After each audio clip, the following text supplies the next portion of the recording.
Cette vidéo pour expliquer comment calculer des suites d'addition et de soustraction avec les nombres relatifs. Alors, pour le premier exemple, j'ai un enchaînement addition, soustraction, addition, soustraction.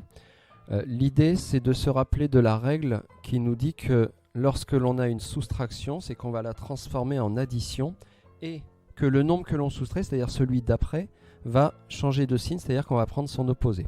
Donc en résumé, ça signifie que déjà, le nombre qui démarre le calcul, le plus 7, ne change pas. Ensuite, on n'a aucun souci pour les additions. Nous, ce que l'on va vouloir à la ligne suivante, c'est n'avoir que des additions. Ça veut dire que cette addition plus moins 5, je n'ai pas besoin de la changer. Je la laisse telle qu'elle. J'ai également, quand je vais voir un petit peu plus loin, une autre addition, ici plus 4, qui elle aussi ne va pas changer. Donc déjà, c'est assez simple au niveau des additions.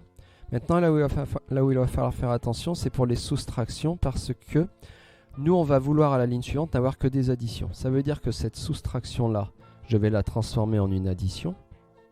Mais la règle me dit que lorsque la soustraction devient une addition, le nombre qui suit doit devenir son opposé. C'est-à-dire que le nombre plus 10, le nombre moins 10 va devenir son opposé plus 10. Donc je reprends cette étape-là. La soustraction est devenue une addition et le nombre moins 10 est devenu plus 10. Ensuite, quand je regarde plus loin dans le calcul, je m'aperçois que j'en ai une autre soustraction, ici, cette soustraction. Je vais donc de nouveau la faire devenir une addition. Et le nombre qui suit, plus 15, je vais le faire devenir son opposé, moins 15. L'avantage, c'est qu'ensuite, à cette ligne, je n'ai que des additions. Pour terminer le calcul, le plus simple, c'est de voir tous les positifs ensemble, tous les négatifs ensemble. Alors là, j'ai négatif, négatif. Positif ici, plus 10. Encore positif ici, plus 4. Et là, c'est un autre négatif. Les positifs, si je les calcule ensemble, ça fait plus 14. Auquel je vais venir ajouter les négatifs. Alors les négatifs, j'en ai 7 ici. J'en ai aussi 5 ici, ça m'en fait 12. 12 et j'en ai aussi 15 ici. 12 et 15, ça fait 27, mais qui sont des négatifs, donc moins 27. Et là, je peux terminer le calcul. 14 positif, 27 négatif, ça me donne moins 13. Voilà, donc, suite d'addition et soustraction. Les additions, on les laisse inchangées. Les soustractions, on les change en addition et en prenant l'opposé du nombre qui suit. Et après, on regroupe les positifs, les négatifs pour finir le calcul.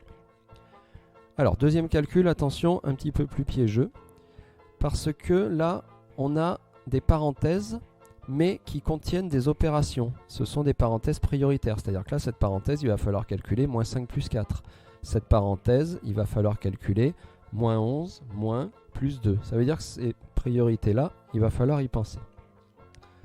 Donc, ça signifie également que devant cette parenthèse qui est prioritaire, même s'il y a une soustraction, je ne vais pas tout de suite m'occuper de transformer cette soustraction en addition. Je vais devoir en fait attendre que j'ai le résultat de cette parenthèse.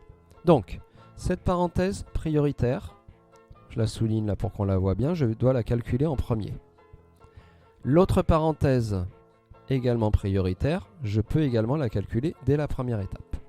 Ça veut dire que le reste, c'est-à-dire le moins 13, le moins, le plus et le moins 10, je ne m'en occupe pas pour l'instant. Ensuite, je calcule cette première parenthèse qui était prioritaire. Alors, moins 5 plus 4, je fais attention à bien trouver le bon résultat, ça fait moins 1. Attention, ce moins 1 avec le signe moins qu'il y avait devant me fait donc deux signes moins qui se suivent. Je mets une parenthèse. La deuxième parenthèse qui est prioritaire, celle-ci, attention, je ne peux pas trouver le résultat tout de suite, c'est une soustraction. On a une règle, je vous la rappelle, qui nous dit que lorsque l'on soustrait, on doit en fait transformer en une addition et prendre l'opposé du deuxième nombre. Ça signifie que, là je ne vais pas encore trouver le résultat, je réécris le plus 11. Je transforme la soustraction en addition. Et derrière, je prends l'opposé du nombre plus 2, c'est-à-dire moins 2. Je remets les parenthèses parce que finalement, je ne les ai pas encore calculées. Voilà ce que ça donne. Alors à l'étape suivante, eh bien, je me retrouve encore avec cette parenthèse que je dois calculer, qui est prioritaire. Je peux donc recopier le reste, qui attendra son tour à l'étape suivante. Et là maintenant, comme j'ai transformé cette soustraction en une addition, là je peux calculer le résultat. Plus 11 plus moins 2, ça me fait plus 9. Que je mets entre parenthèses parce que j'ai un plus devant.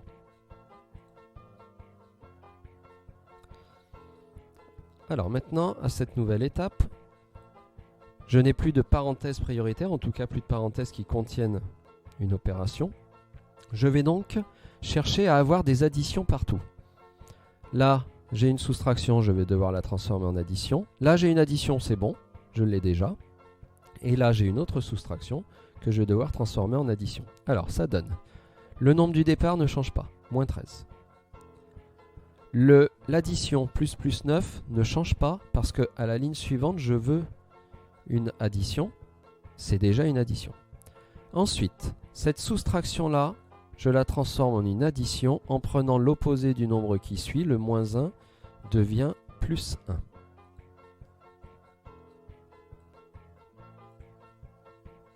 Donc là, je reprends.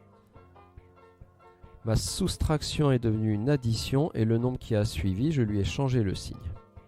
Et à la fin, j'ai une autre soustraction.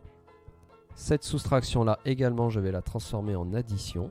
Et de nouveau, en changeant le signe du nombre qui suit, ce plus 10 va devenir, ce moins 10 pardon, va devenir plus 10.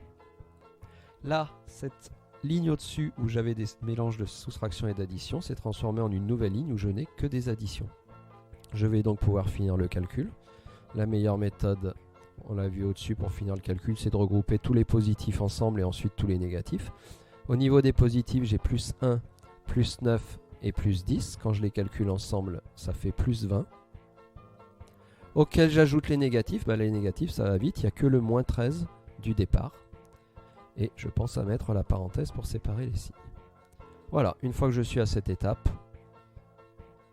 j'ai plus qu'à terminer le calcul. Plus 20 et moins 13 qui me fait plus 7. Voilà. Donc en résumé, une suite d'addition-soustraction, je transforme toutes les soustractions en addition. Si par contre cette suite contient des parenthèses prioritaires, je dois d'abord m'occuper de calculer ces parenthèses en réécrivant le reste. Et une fois que j'ai fini à cette ligne-là de calculer mes parenthèses prioritaires, je me retrouve comme l'exemple A au-dessus, avec un enchaînement d'addition-soustraction, où les soustractions deviennent toutes des additions à cette ligne-là, pour pouvoir finir le calcul.